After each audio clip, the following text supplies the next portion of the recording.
Hello, good morning to all of you.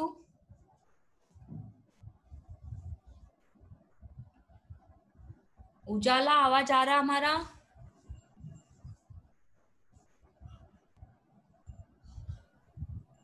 Hello. हाँ, उजाला clear आवाज आ रहा है ना? Yes ma'am. ओके। देखिएगा दोस्तों, कल तक हम लोग देख चुके हैं यात्रा क्या है। जर्नी, यात्रा को किन किन शब्दों से जाना जाता है। तो यात्रा साहित्य को जर्नी के नाम से सफर, सैर, और ये जो आकारण स्त्रीलिंग शब्द है, मतलब होता है एक स्थान से दूसरे स्थान पर जाना है, प्रयाण करना, प्रस्थान करना, तीर्थाटन, उत्सव, निर्वाह, मार्ग, कहीं जाने के लिए चलना या निकलना।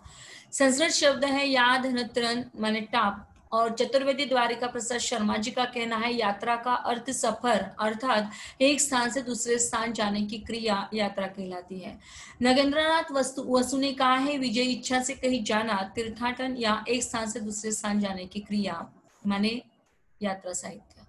पंडित गंगोश दत्त जी का कहना है कि जीतने की इच्छा से राजाओं का वन में चला जाना या धावा करना या देना के उद्देश्य, देता के उद्देश्य से एक का उत्सव को प्राप्त करना ही यात्रा साहित्य कहलाता है। स्लाइड दिखाई दिया जा रहा है ना आपको? Yes ma'am. हाँ। अंग्रेजी मैकडोनल्ड का, अंग्रेजी विद्वान जो है मैकडोनल्ड, इनका कहना है कि एक स्थान से दूसरे स्थान पर जाने की जो क्रिया होती है वह यात्रा कहलाती है।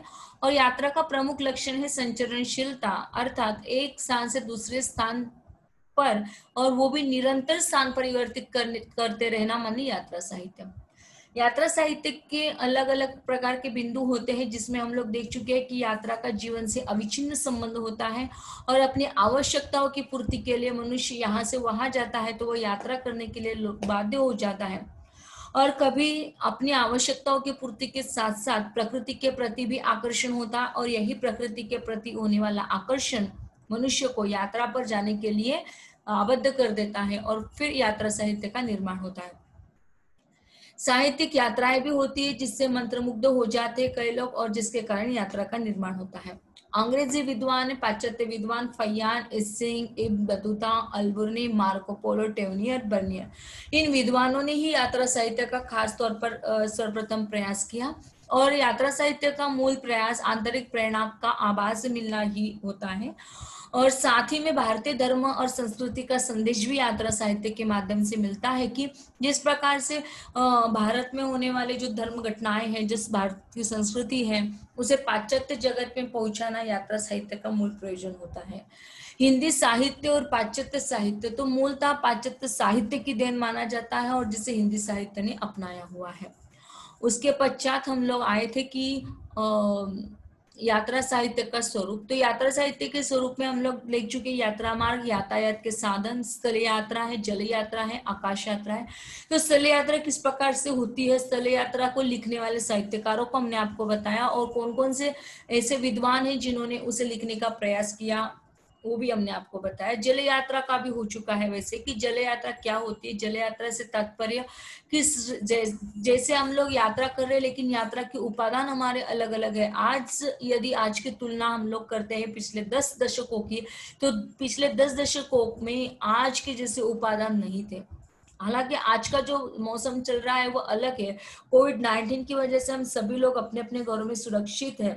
आशा करते कि आप भी आपके घर पर ही होंगे, सुरक्षित होंगे। लेकिन जब दौर चल रहा था यात्रा का और वो भी जल यात्रा का, तो स्वाभाविक तौर पर जो जल यात्रा उस समय में होती थी तो वो जहाजों के जरिए होती थी। फिर चाहे वो अजीम प्रेम जी की जल यात्रा हो, टाटा रतन टाटा या जे.आर.डी. टाटा की वह वायुयान अर्थात आकाश यात्रा हो, तो इन लोगों की यात्राओं को भी हम लोग इस जगह पर ले सकते हैं कि किस प्रकार से उन्होंने जल यात्रा और आकाश यात्रा के उत्तम परिचय तौर पर यातायात के साधन हम सबके सम्मुख रखे।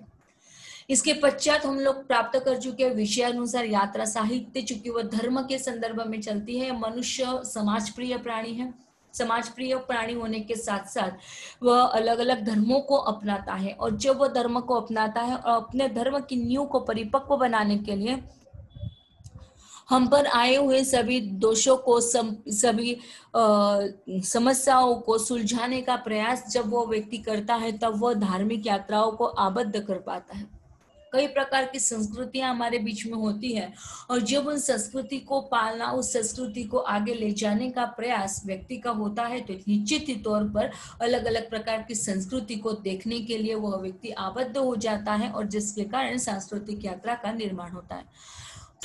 धार्मिक और सांस्कृतिक यात्राओं के कई उदाहरण हमें साहित्य के भीतर मिल तो जाते हैं, लेकिन साहित्यिक यात्रा के उदाहरण हम लोगों को नहीं मिल पाते, क्योंकि साहित्यिक विश्लेषण लिखने वाले कई साहित्यकार ऐसे हैं जो जिन्होंने भ्रमण तो किया, लेकिन वह उस भ्रमण को वह साहित्यिक दर्जा नहीं दे पाए, जिस कारण साहित्यिक यात्राओं का विश्लेषण हमारे पास अवेलेबल नहीं होता।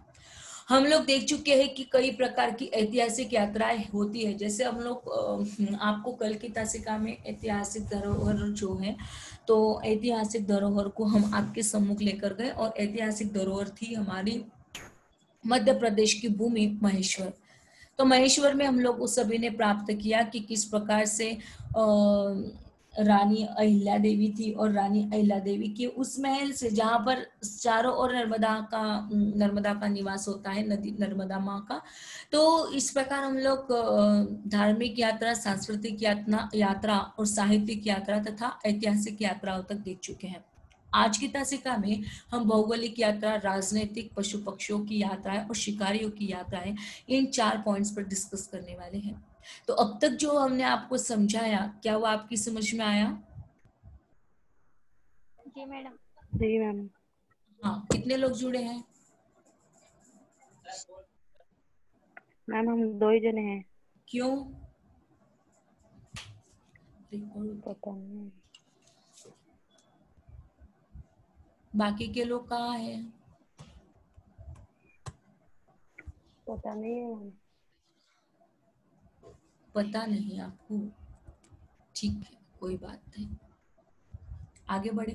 बेटा आप मुझे ये बताइएगा कि ये जो आपका विषय है यात्रा साहित्य का, तो ये यात्रा साहित्य का विषय तो सभी लोगों के लिए होगा ना?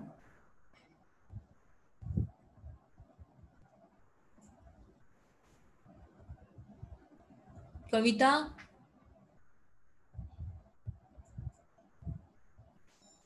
विद्या, उजाला। Yes ma'am.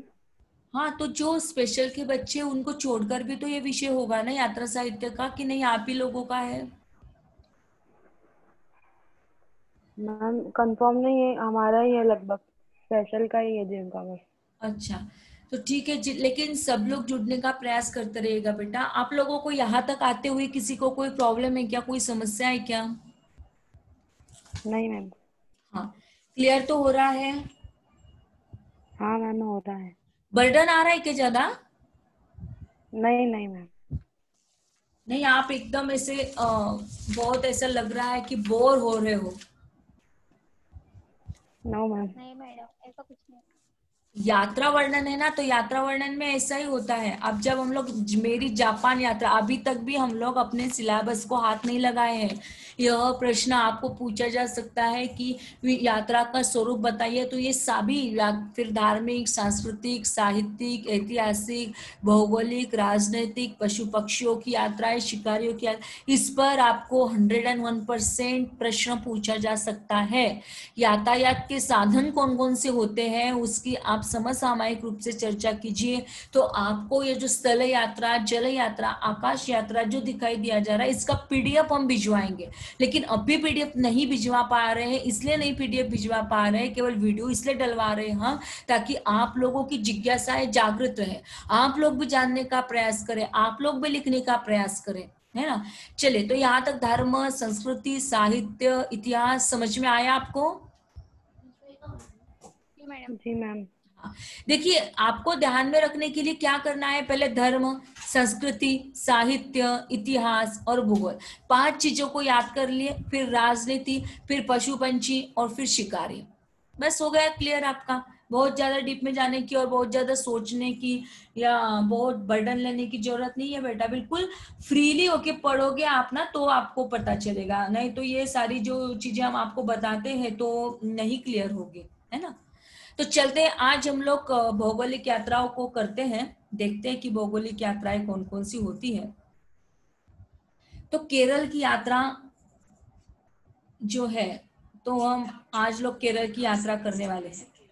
तो सबसे पहले मूलभूत बात कौन सी आती है, तो हम देखेंगे, आप बताएंगे कि किस प्रकार से भौगोलिक यात्रा होती है ना। तो भौगोलिक यात्राओं से हमारा तात्पर्य उन यात्राओं से है जो भौगोलिक क्षेत्रों में की जाती है और उनका वृत्तांत भौगोलिक दृष्टिकोण से लिखा जाता है। देश की सुरक्षा के लिए हमें अपने देशों के महत्वपूर्ण भौगोलिक स्थानों का ज्ञान होना आवश्यक है। और जैसे देश की बात चलती है या भौगोलिक स्थिति के संबंध की बात चलती है, तो यदि हम सब मौन हैं तो वहां की स्थिति का ज्ञान प्राप्त करने के लिए जो यात्रा वर्णन निकलता है, तो वह यात्राएं भी की जाती जो भौगोलिक यात्रा कहलवाती है। इस प्रकार की भौगोलिक यात्राओं में भावात्मकता और कलात्मकता का पूर्ण भाव होता है और भाषा शस्त्रों के कारण इनमें कलात्मकता भी दिखाई देती है। इस क्षेत्र की यदि बात की जाए तो स्वामी प्रणवानंद, इन्होंने कैलाश मानसरोवर लिखा।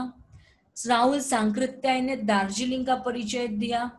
अब यदि हम लोग केरल की बात करती है तो केरल यह भी एक भौगोलिक स्तर के रूप में प्राप्त करते हैं।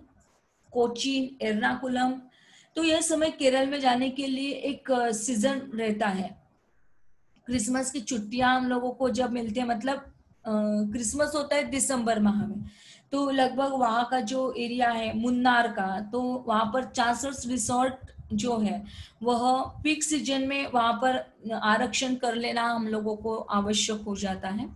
यदि हम बात करते हैं दोस्तों केरल की, तो केरल में कई प्रकार के ऐसे रिसोर्ट बने हुए हैं जो आपको सारी चीजें, सभी सुविधाओं को आप लोगों को प्राप्त करवा देंगे कि किस प्रकार आप लोग वहां पर जा सकते हैं, इससे लेकर अलग अलग प्रकार से रहने का, अलग अलग चीजों को देखने का प्रयास भी वहां पर हमें एक भौगोलिक यात्रा के रूप में प्राप्त होता है। साथ में यदि हम लोग देखते हैं कि एक ऐतिहासिक धरातल को छोड़कर एक भौगोलिक यात्रा यदि करते हैं, है ना, तो भौगोलिक यात्राओं को देखने के पश्चात जैसे कि हम लेते हैं कश्मीर, तो कश्मीर की वादियों को यदि हम लोग देखते हैं तो कश्मीर एक ऐसा स्थल है कि जहां पर हमारा भौगोलिक एरिया प्राप्त होता हुआ दिखाई देता है। एक राजनीतिक मानचित्र जो भारतीय उपमहाद्वीप की सबसे उत्तरी भौगोलिक क्षेत्र के बीच में हमारा आता है।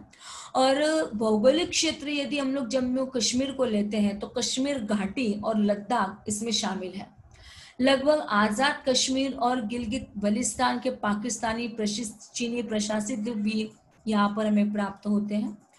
अब देखिएगा कि राजनीतिक यात्रा में भारतीय राज्य का लेख जो प्राप्त होता है उसे भी हम लोग देख सकते हैं कि कश्मीर का कश्मीरी, भारतीय उपमहाद्वीप, यह जो हमारा भौगोलिक क्षेत्र है, तो इस भौगोलिक क्षेत्र में ज्यादातर मुस्लिम बहुल देश है ना। मतलब देखिएगा कि 1847 के पूर्व वहां पर एंग्लो सिख लोग पाए जाते थे, लेकिन युद्ध में सिख की हार हो गई और अमृतसर की संधि के बाद ब्रिटिश सिख क्षेत्र की खरीद पर जम्मू का राजा जो गुलाब सिंह था वो कश्मीर का शासक बन गया। मतलब देखिएगा कि यदि हम भूगोल की दृष्टि से देखते हैं तो यहाँ का जो भूगोल है, तो इतिहास में झेलम नदी की घाटी में वह बसा। तो भारतीय कश्मीर घाटी में कम से कम 6 जिले पाए जाते हैं। भौगोलिक यात्रा करें, अब देखिएगा कि जैसे हम लोग कल की तासिका में आपको लेकर गए हम महेश्वर में, तो महेश्वर में नर्मदा घाटी है, जहाज महल को हम लोग बता चुके हैं आपको। अब हम लोग चलते हैं भौगोलिक कथा के आधार, भौगोलिक यात्रा के आधार पर।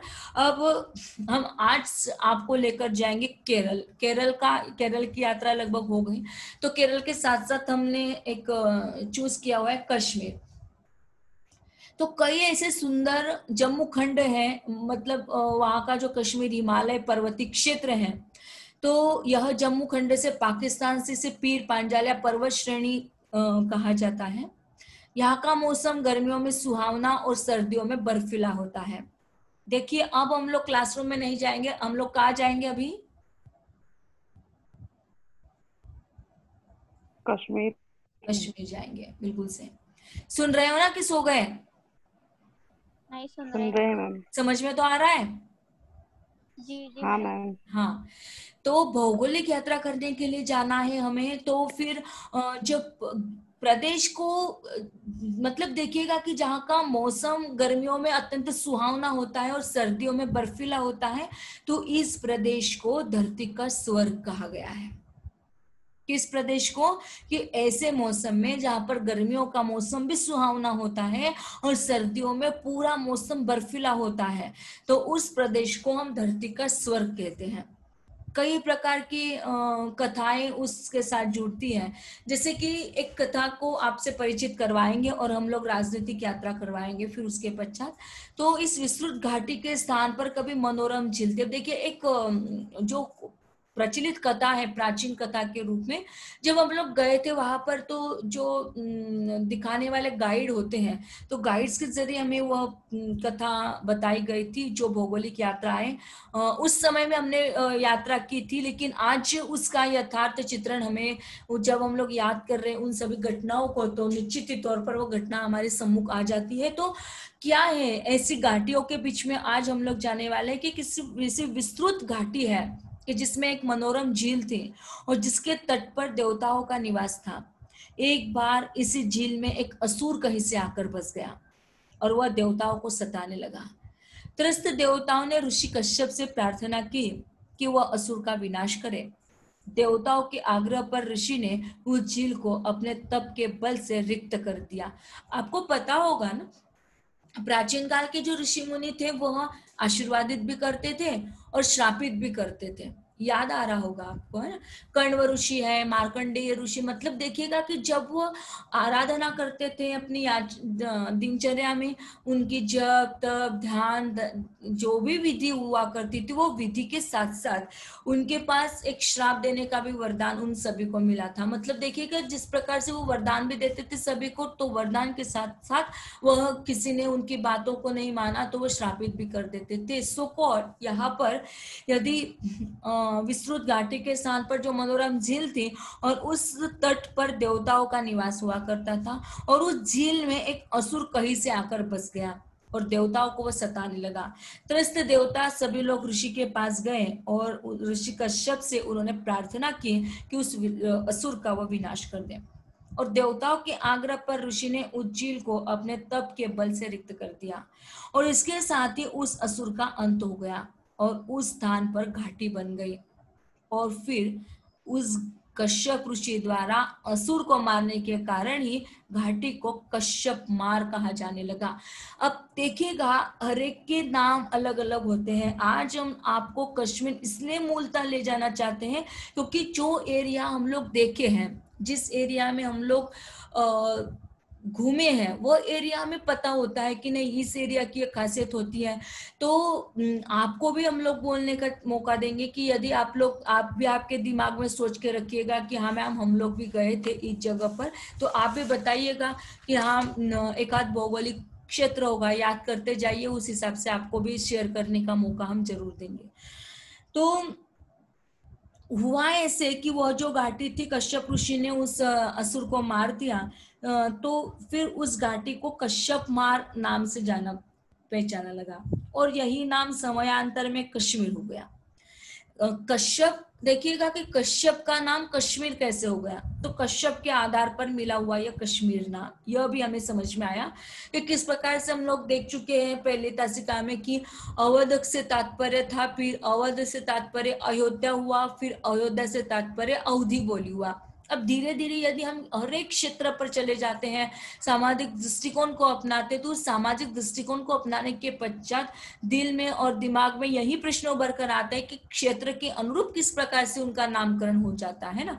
जैसे राजा भोज के नाम पर भोजपुर यह उस नगर का नाम रखा गया, फिर राजा भोजपुर के आधार पर नगरी का नाम भोजपुरी लिखा गया, तो फिर बोलने वाले लोग जो थे वो भोजपुरी बोली को अपनाते थे, जिस कारण उन बोलियों का प्रारूप भोजपुरी के नाम से आधार पर प्राप्त हुआ। ठीक उसी प्रकार यहाँ पर जो हमारा ऋषि था कश्यप नाम का, तो कश्यप मार के नाम से वह घाटी जानी पहचानी थी, लेकिन अपभ्रंश रूप था। फिर उसके बाद में कई युग बीत गए, फिर वह कश्यप का कश्मीर बनने लगा और आज हम लोग उसे कश्मीर के नाम से भी जानते हैं।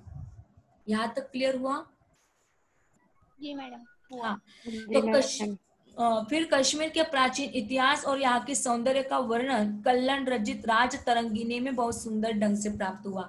अब देखिएगा, यदि हम लोग बात कर रहे हैं यात्रा साहित्य की, तो यात्रा साहित्य केवल अपना यात्रा साहित्य न होकर हिंदी साहित्य का इतिहास भी जुड़ जाएगा, उसमें भाषा भी जुड़ जाएगी। मतलब लगभग 3-4 विषयों को लेकर हम लोग आगे बढ़ने वाले हैं। तो राज तरंगिणी जो लिखा, तो कल्लण यह जो हमारा आदिकाल का कवि है, आप लोग हिंदी साहित्य का इतिहास देख रहे हो तो आदिकाल इस विधा में मतलब हिंदी साहित्य को 4 भागों में विभाजित किया गया। पहला आदिकाल, भक्तिकाल, रीतिकाल और आधुनिक काल। तो आदिकाल का जो मूल कवि है जिसका नाम कल्लण है, तो उन्होंने राज तरंगिणी में बहुत सुंदर ढंग से उसका वर्णन किया। और इतिहास के लंबे कालखंड में जहां पर मौर्य है, कुषाण है, हूण है, करकोटा, लोहरा, मुगल, अफगान, सिख और इन प्रकार के राजाओं का राज वहां पर चला। तो कश्मीर सदियों तक एशिया में संस्कृति एवं दर्शन शास्त्र का एक महत्वपूर्ण केंद्र रहा। सूफी संतों का दर्शन यहाँ की सांस्कृतिक विरासत का महत्वपूर्ण हिस्सा रहा। देखिएगा दोस्तों कि ये सारी जो चीजें हम आपको एग्जाम्पल के रूप में बताना चाहते हैं। जब आप लोग तीनों लेक्चर्स अटेंड कर रहे हो तो ध्यान में रखिएगा कि आप तीनों को बहुत अच्छे तरीके से, जब भौगोलिक यात्रा या पॉइंट आएगा, पीडीएफ आपको भेज दी जाएगी। लेकिन पीडीएफ के साथ साथ उस पीडीएफ में आपको जो लेक्चर में हम आपको एग्जाम्पल दिए जा रहे हैं, जैसे कल की तासिका में हमने आपको महेश्वर का एग्जाम्पल बताया, आज की तासिका में हमने आपको कश्मीर का या केरल का बताया। तो ये सभी चीजें आपको उस जगह पर आप लोग लिख सकते हो कि भौगोलिक यात्राएं करते समय भौगोलिक किस्सा कहाँ का आता है और कहाँ पर वह स्थित होता है। ये सभी चीजें आपको राइट डाउन करना महत्वपूर्ण होगा। क्योंकि बाकी के बच्चे लेक्चर्स अटेंड नहीं कर पा रहे हैं, इस कारण आपका नैतिक कर्तव्य बन जाता है कि जिनको पीडीएफ मिली है वो सभी बच्चे पीडीएफ के हिसाब से अपना अपना प्रश्न का उत्तर ढूंढेंगे। लेकिन आपके आंसर्स अलग होने चाहिए, डिफरेंट होनी चाहिए उन सभी से। इसलिए ये आपको अलग से हम आपके साथ शेयर करना चाहते हैं कि किस प्रकार केरला की वह भूमि है, किस प्रकार से केरला की वह घाटियां है जो भौगोलिक क्षेत्र से पूरा तादात्म्य स्थापित करती है। तो मूल कश्मीरी हिंदू जो थे वह मुसलमान बनने के पश्चात राज्य छोड़ने पर या मरने पर उन्हें मजबूर कर दिया गया था। कुछ ही सदियों में कश्मीर घाटियों ने मुस्लिम बहुमत हो गया और मुसलमान शाहों में यह बारी बारी से अफगान, कश्मीरी मुसलमान, मुगल आदि वंशों के पास गया। और मुगल सल्तनत गिरने के पश्चात सिख महाराजा रणजीत सिंह के राज्य में वो शामिल हो गया। कुछ समय के पश्चात जम्मू के हिंदू डोगरा राजा गुलाब सिंह ने ब्रिटिश लोगों के साथ संधि करके जम्मू के साथ साथ कश्मीर पर भी अधिकार कर लिया। कई ऐसे लोग थे दोस्तों कि जो देश में रहते थे और देशद्रोही बन जाते थे। ऐसे देशद्रोही बने गुलाब सिंह डोगरा, चूंकि वह हमारा राज था, तो उन्होंने ब्रिटिश लोगों के साथ भी संधि की, उनके साथ संगम मत किया, एक साथ रहे और फिर जम्मू के साथ साथ उन्होंने कश्मीर पर भी अपना अधिकार पा लिया। जिसे लोग कुछ कहते थे तो उन्होंने कश्मीर को खरीद लिया। डोगरा वंश भारत की आजादी तक भी वह कायम रहा। यदि हम बात करते हैं कि कश्मीर की जो संस्कृति है, अब देखिएगा ऐतिहासिक धरातल पर हमने आपको इतिहास वाली बात बता दी, भौगोलिक क्षेत्र की बात बता दी। रही साहित्यिक क्षेत्र की, तो साहित्य में इतना प्राप्त नहीं होता। लेकिन यदि हम कश्मीर की संस्कृति की बात करते हैं तो कश्मीर की संस्कृति में सूफी परंपरा विख्यात होती है, जो कश्मीरी इस्लाम को परंपरागत रूप से शिया और सुन्नी इस्लाम से थोड़ा अलग और हिंदुओं के प्रति सहिष्णु बना देती है। तो हिंदुओं को कश्मीरी पंडित भी कहा जाता है और वो सभी ब्राह्मण भी माने जाते हैं। सभी कश्मीरियों को कश्मीर की संस्कृति यानी कश्मीरियत बहुत नाज है उस पर, जिसमें कश्मीर अपने चिनार के पेड़ अब आ रहे पशु पक्षी और शिकारियों, है ना। तो ये भी याद में रखिएगा कि कश्मीरी सेब, केसर या हम कहेंगे कि पश्मीना ऊन, शॉल भी हम लोग अपनाते हैं। तो कढ़ाई, गलीचे और ये कह के देसी चाय कि दुनिया के भर में वो मशहूर है। और यहाँ का संतूर वाद्य जो है ना वो भी बहुत प्रसिद्ध है। आतंकवाद में जब बेशक इन सभी को कश्मीरियों की खुशहाली को बहुत ही बेहद धक्का लगा, क्योंकि कश्मीरी व्यंजन भारत भर में बहुत ही लजीज माने जाते हैं। ज्यादातर कश्मीर पंडित जो है वह मांस खाते हैं क्योंकि कश्मीरी पंडितों के मांसाहारी व्यंजन जो है नेनी, माने जो बकरे का गोश्त होता है वो, कलिया, नेनी, रोगन जोश, नेनी, मछली। तो कश्मीर पंडित भी जो है वो शाकाहारी भी भोजन करते हैं।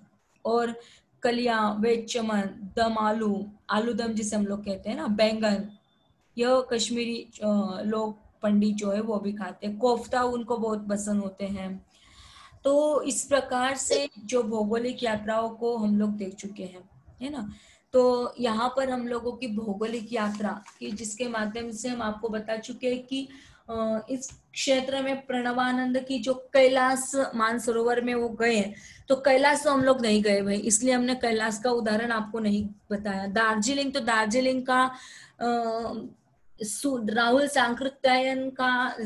सांकृत्यायन जी के द्वारा जो लिखित है, मतलब देखिएगा कि जब हम बात करते हैं राहुल सांकृत्यायन और दार्जिलिंग का परिचय, तो राहुल सांकृत्यायन और दार्जिलिंग का परिचय के साथ साथ यदि भौगोलिक यात्राओं को हम लोग देखते हैं, तो राहुल सांकृत्यायन ने जो दार्जिलिंग का परिचय दिया, मूलतः दार्जिलिंग का परिचय देते हुए उन्होंने वह सभी राजभवन की सड़क पर वो जो जब वो पैदल चले, जिसके साथ वो अचानक हम लोग भी रुक जाते हैं, तो जिनको महापंडित की भूमिका के माध्यम से बनाया गया कि राहुल सांकृत्यायन जी की एक प्रतिमा ऐसी लगाई गई है। और दरअसल राहुल जी ने यहीं पर आखिरी सांस ली थी। कहाँ पर? तो दार्जिलिंग में। देश का जो खूबसूरत हिल स्टेशन है वह दार्जिलिंग है। मतलब देखिएगा कि जो दो महान लोग एक जैसे संबंध है, महान लेखक, सैलानी और विद्वान राहुल सांकृत्यायन ने अपनी आखिरी सांस दार्जिलिंग में ली थी। वही बंगाल के स्वतंत्रता आंदोलन के एक और बड़े नेता जो देशबंधु चित्तरंजन दास ने भी अंतिम सांस दार्जिलिंग में लिए। सिस्टर निवेदिता का भी 11 अक्टूबर 1911 में दार्जिलिंग में ही उनका निधन हुआ। तो इस प्रकार से दार्जिलिंग का जो राजभवन है, तो राजभवन रोड पर महापंडित राहुल सांकृत्यायन की यादों में प्रतिमा लगाई गई, और इस प्रतिमा के साथ साथ संगमरमर पट पर राहुल सांकृत्यायन के दार्जिलिंग के आखिरी दिनों के बारे में भी लिखा गया। देखिएगा कि यदि बात चल रही भौगोलिक यात्राओं की, तो भौगोलिक यात्रा में हमने आपको बताया कि राहुल सांकृत्यायन का जो दार्जिलिंग का परिचय है, तो क्या दिया है दार्जिलिंग के परिचय में। एक जगह पर आप उनका परिचय भी दे सकते हो जो हमने आपको अभी भी कश्मीर का बताया, और दूसरी जगह पर जो साहित्य के माध्यम से जो पीडीएफ आपको हम लोग सेंड करेंगे, तो उस पीडीएफ में यही राहुल जी के राहुल सांकृत्यायन का जो दार्जिलिंग का परिचय है, जो उन्होंने 1950 में लिखा था, तो वह भी हम आपके सम्मुख बताने का प्रयास करेंगे। तो देखिएगा कि जिस प्रकार से राहुल जी ने अपना साहित्य लिखा, उन्होंने लंबे यात्रा वृत्तांत लिखे और आखिरी समय गुजारने के लिए उन्होंने दार्जिलिंग को खास तौर पर चुना, और यहाँ की आबो हवा उन्हें काफी पसंद आ गई। तो राहुल जी ने 1960 के आसपास दार्जिलिंग रहने के लिए वो पहुंच गए। यूं तो वे पहले भी यहाँ आ चुके थे, और इससे पहले कई साल उत्तराखंड के मसूरी में भी वो रहे। जब उनकी मधुमेह की बीमारी काबू नहीं हो सकी, तो वे उपचार के लिए रूस गए, है ना। पर वे रूस से फिर से दार्जिलिंग लौट आए, और लौटने के 7 महीने के बाद उनका निधन हुआ। हम कहे कि दार्जिलिंग कुछ ऐसा धरोहर, चूंकि राहुल सांकृत्यायन ने उसे जब दार्जिलिंग के नॉर्थ बंगाल यूनिवर्सिटी में एक भवन का नाम राहुल सांकृत्यायन के नाम से ही पड़ गया था। तो दार्जिलिंग के परिचय पुस्तक में उन्होंने लिखा कि जब 1950 में आधुनिक पुस्तक भवन से वह प्रकाशित की गई है, और इस पुस्तक में ज्यादातर 13 अध्याय है। मतलब जब हम बात कर रहे दार्जिलिंग परिचय पुस्तिका की, तो यह दार्जिलिंग पुस्तक कब लिखा गया? तो 1950 में लिखा गया। और इसमें वो लिखते हैं, क्या लिखते देखिएगा, नागाधिराज हिमालय विश्व में सुंदरतम गिरिमाला है। पुस्तक में उन्होंने दार्जिलिंग का इतिहास, भूगोल, इसके सिक्किम, भूटान के रिश्तों के बारे में भी लिखा। सन 1835 में सिक्किम के राजा ने ब्रिटिश सरकार को दार्जिलिंग की भूमि भेंट की, और इससे पहले दार्जिलिंग सिक्किम का हिस्सा हुआ करता था। ऐसी तमाम ऐसी जानकारियां इस पुस्तक में, मतलब कौन सा पुस्तक है? दार्जिलिंग एक परिचय, 1950 में हमें प्राप्त मिल जाता है। देखिएगा, वैसे तो उनके जन्म के बाद केदारनाथ पांडे के रूप में बौद्ध धर्म को उन्होंने स्वीकार कर लिया, और गौतम बुद्ध के विचारों से वो इतने प्रभावित हुए कि वो स्वयं ही राहुल मतलब बौद्ध बन गए। सांकत्य माने गोत्रीय होने के कारण अपना नाम उन्होंने राहुल सांकृत्यायन। फिर उनका जीवन घुमक्कड़ी में बीता, मतलब हमेशा वो घूमते ही रहे, और दार्जिलिंग में कई लोगों के साथ उनका परिचय हुआ। 1925 में वो पहली बार तो महात्मा गांधी जी से मिले, राहुल सांकृत्यायन जो है वो गांधी जी से मिले, और वहीं पर अंग्रेजी विद्वान लेक मार्क ट्वेन से उनकी मुलाकात हुई, जिन्हें दार्जिलिंग बहुत पसंद था।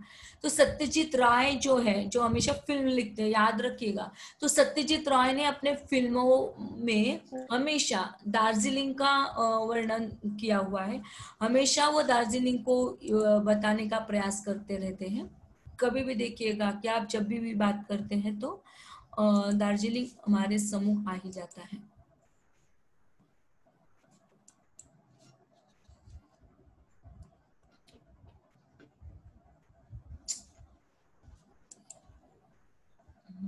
स्क्रीन हो रहा है क्या? स्लाइड पर आपको दिखा दिया जा रहा है क्या? नहीं दिख रहा मैम। नहीं दिख रहा है मैम। कुछ तो हो गया भैया। ठीक है,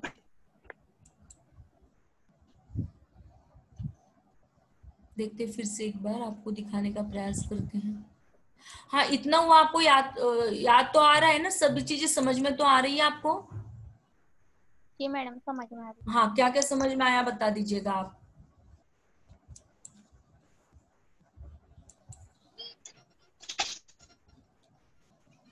बताइए जो जो समझ में आया आपको। अभी आपका समय स्टार्ट हो रहा है, बता दीजिए।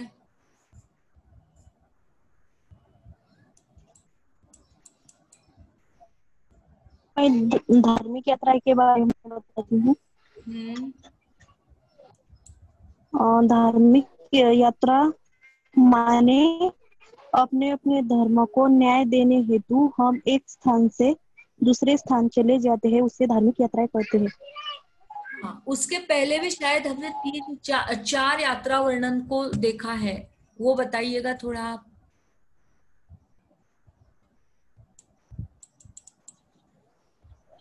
हाँ, स्थल यात्रा, जल यात्रा और आकाश यात्रा नहीं ये देखे थे। हाँ ठीक है, उसके पश्चात भी हम देखे हैं, याद आ रहा होगा आपको।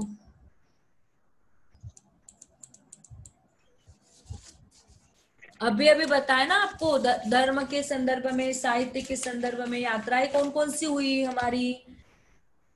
ऐतिहासिक यात्रा, सांस्कृतिक यात्रा है। हाँ, एक एक करके बताइएगा, एक एक का विश्लेषण बताते जाइएगा आप। पीडीएफ नहीं निकल रहा है हमसे। हाँ बताइए बताइए, बताते जाइए आप लोग, चुप्पी साधे मत बैठिए, तब तक आई विल ट्राई।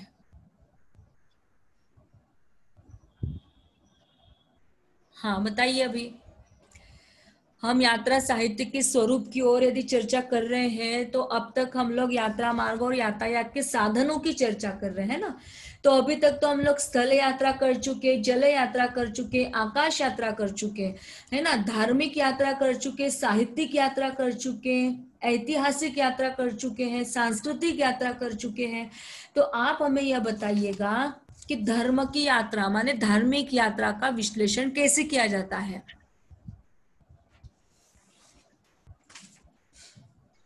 जानबूझ के पीडीएफ आपसे निकाली गई है, क्योंकि सारी चीजें आपके सामने मटेरियल होता है तो आप लोग बहुत अच्छे से बोल पाते हो।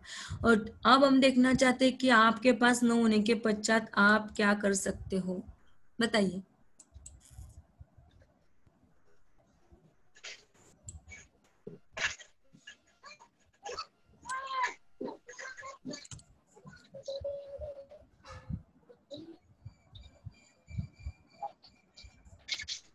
कैसी कैसी धार्मिक यात्राओं को देखिए, हम याद तो आ रहा है भाई, बोलते जाइए आप लोग। जो धर्म के स्थानों को लेकर होता है, धर्म को, दर्शन को प्राप्त करने के लिए जब एक व्यक्ति अपने धर्म को आरूढ़ कर देता है, अपने धार्मिक चीजों को आत्मसात करने का प्रयास करता है, तब वह व्यक्ति धार्मिक यात्रा के लिए निकल पड़ता है। एक संस्कृति दूसरी संस्कृति के साथ मेल करने के लिए सांस्कृतिक यात्राओं का निर्माण होता है। जैसे भारतीय संस्कृति अन्य संस्कृतियों से महान है और हमारी संस्कृति जापानी या चीनी या अमेरिकी संस्कृति से सर्वश्रेष्ठ होने के साथ साथ वह व्यक्ति को गठित करने के लिए, व्यक्ति को परिवर्तित करने के लिए आबद्ध कर देती है, और इसलिए सांस्कृतिक यात्राओं का निर्माण होता है। साहित्यिक यात्रा से तात्पर्य साहित्यिक विश्लेषण से होता है। धर्म से लेकर संस्कृति से लेकर अलग अलग साहित्यकारों के माध्यम से मिली हुई यात्राओं को हम लोग देख चुके हैं, लेकिन साहित्यिक यात्राओं का विश्लेषण हमें वैसा नहीं मिलता जैसे अन्य यात्राओं का विवरण मिल जाता है। ऐतिहासिक यात्राओं के दरमियान भी हम लोग आपको बता चुके हैं कि चूंकि इतिहास को देखने की ललक हर किसी व्यक्ति में होती है, इतिहास को जानने की परख होती है, तो इतिहास को जानना, पहचानना, समझना और समझाना, इस प्रकार से ऐतिहासिक यात्राओं का दौर चलता है। ऐतिहासिक दौर पर हमने आपको अजंता की जो एलोरा की जो गुफाएं हैं वहां का भी कल की तासिका में दर्शन करवाया। साथ ही में हमने आपको बताया था कि किस प्रकार से हमारी महेश्वरी साड़ियां निकलती है, किस प्रकार से देवी अहिल्या का इतिहास है, और अहिल्याबाई के इतिहास से हम लोग सभी लोग परिचित हो गए थे, क्योंकि महेश्वर और अहिल्या देवी इनका लगभग बहुत अच्छा रिलेशन है। आज हम लोग भौगोलिक यात्राओं को प्राप्त कर चुके हैं और भौगोलिक यात्रा के दरमियान हम लोग केरल की और साथ में दार्शनिक तौर पर हम इनका अभी अभी आपने बात की दार्जिलिंग का, है ना, जो राहुल सांकृत्यायन ने दार्जिलिंग का वर्णन किया, तो दार्जिलिंग का परिचय उन्होंने 1950 में किया, और दार्जिलिंग का परिचय नामक ग्रंथ जब वो लिखते हैं तो क्या राहुल सांकृत्यायन ने दार्जिलिंग को लिया, किस प्रकार से दार्जिलिंग का साहित्य होता है, दार्जिलिंग क्षेत्र या भौगोलिक दृष्टि से कितना महत्वपूर्ण है, इसे भी हमने आपके सम्मुख रखा। अब आगे चलते हैं राजनीतिक यात्रा। यहाँ तक क्लियर हुआ आपको? जी मैडम। Yes ma'am. आगे बढ़ना है? जी मैम। अब देखिएगा कि राजनीतिक क्षेत्र पर हर किसी को याद कीजिएगा, आप लोगों को बिल्कुल धर्म, संस्कृति, साहित्य, इतिहास, भूगोल, अब आ गई आपकी राजनीति। तो वो यात्राएं होती है जो देश विदेश के राजनीति का अध्ययन करती है, या उससे संबंधित जो सम्मेलन होते हैं, जो एकत्रित लोग आते हैं और अपने देश की समस्याओं को हल करने के लिए ली जाती है, वह राजनीतिक यात्राएं कहलाती है। देखिएगा कितनी साधारण सी बात हमने आपके सम्मुख कही कि वो यात्रा होती है जो देश विदेश की राजनीति का अध्ययन करने या उससे संबंधित जो सम्मेलन होते हैं, है ना, उन सम्मेलनों को एकत्रित करता है, अपने देश की समस्याओं को हल करने के लिए ली जाती है, और वह राजनीतिक यात्रा कहलाती है। और इसमें वो यात्राएं भी सम्मिलित हैं जो देश के नेताओं के द्वारा राजनीति के संबंध में की जाती है ना, और दूसरे लेखकों के द्वारा उसे लिपिबद्ध कर दी जाती है। मानते हुए चलिएगा कि हमारे जो पंत प्रधान है, पंत प्रधान कौन है हमारे? नरेंद्र मोदी। गुड। तो पंत प्रधान जी केवल अपने भारत में ही रहते हैं क्या? भारत के साथ साथ उन्होंने कई अपने जो अलग देश हैं उन दोस्तों के साथ, उन लोगों के साथ भी, उन देशों के साथ भी उन्होंने दोस्ती का हाथ बढ़ा लिया, है ना।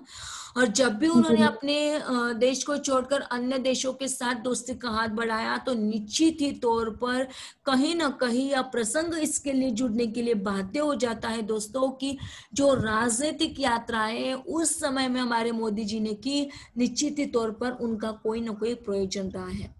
भारत की राजनीति को और विदेशों की राजनीति को मिलाकर भारत की समस्या को मोदी जी बताएंगे तो दूसरी जगह पर अपनी समस्या लेकर दूसरा देश खड़ा हो जाएगा, और जब दोनों देशों की समस्या एक होगी, दोनों देशों की विचार एक होंगे, निश्चित ही तौर पर दोनों देशों के जो विचार है वह एक होने के नाते दोनों में दोस्ती पनपेगी, और जब दोस्ती पनपेगी तो दोनों की समस्याओं को सुलझाने का काम किया जाएगा, जबकि वो उलझी हुई समस्या थी। जब उसे सुलझा दिया जाएगा तो एक देश स्वतंत्र हो जाएगा, दूसरे स्वतंत्र विचारों को प्राप्त करेगा, और उनकी जो राजनीतिक यात्रा होगी वो सफल होगी, सिद्ध होगी।